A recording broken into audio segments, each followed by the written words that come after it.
Hello, this problem solution speech is over public secondhand smoke on Western Kentucky University's campus. Don't you hate it when you're walking outside trying to take in nature, enjoy the scenery, trying to see white squirrels, and then all of a sudden some guy up ahead of you lights a cigarette and starts making you want to cough your lungs up? Well, I hate it, and you should too, because tobacco smoke is extremely bad for your health. Earlier this semester, I had to write a research paper over this exact same topic, and I believe I'm pretty credible because I had to do an extensive amount of research on it. First of all, tobacco smoke is incredibly bad for your health. According to nosmoke.org and cancer.org, quote, exposure to secondhand smoke from burning tobacco products causes SIDS, sudden infant death syndrome, respiratory infections, ear infections, and asthma attacks in infants and children, as well as coronary artery disease, stroke, and lung cancer in adult non-smokers. No risk-free level of secondhand smoke exposure exists. Secondhand smoke exposure causes more than 41,000 deaths among non-smoking adults and 400 deaths in infants each year, end quote. And keep in mind, this is people inhaling it secondhand, not actual smokers, so it's pretty rough and serious. So you may say, hey buddy, there are designated smoking areas all over campus. What's the big deal? They get to smoke there. Okay, well, you are right, but it's a little bit more complicated than it seems. As of now, there are two policies mandated by WKU, and they fall under the Finance and Administrative Division and the Housing and Residence Life Division.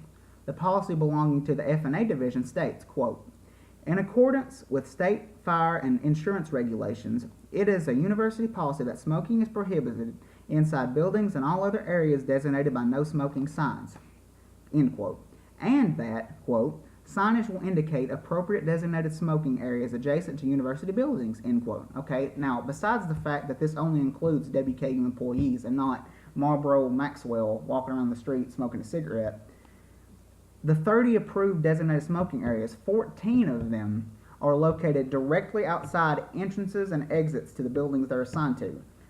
An additional 10 are located on patios and porches adjacent to the building they're assigned to. So if you're walking around, you're fine.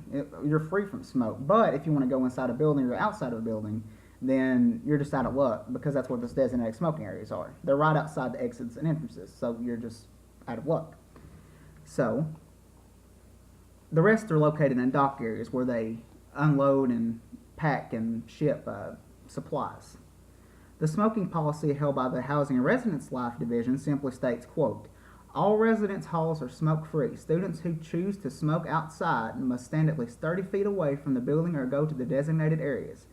Any device that is used to simulate smoking is also prohibited, end quote. Now that means like electronic cigarettes or something. So one of the main problems with both of these laws is that there's nothing to curb smokers from breaking them. There's no fine, there's no punishment of any kind. They just, just slap them on the wrist and, hey, put your cigarette out. Well, no, I don't have to. It's kind of that deal. So that's another reason why there's a lot of on-campus smoking. My solution would be to first change where the designated smoking areas are, because right outside entrances and exits is not helping people from breathing in the smoke. Okay.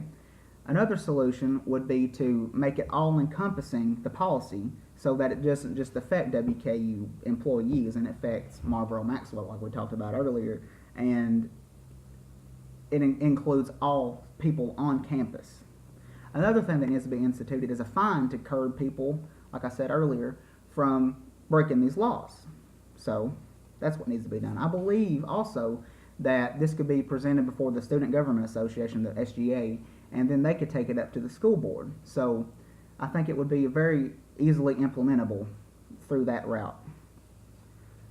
I believe the solution makes it pretty fair between smokers and non-smokers alike. If smokers get to enjoy their cigarettes as long as they follow the new policies, and non-smokers get to enjoy pollution-free air, then it's just a win-win, and I believe it's the best. My solution is the best for both parties.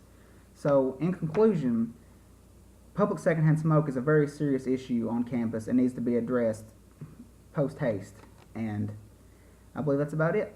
Thank you.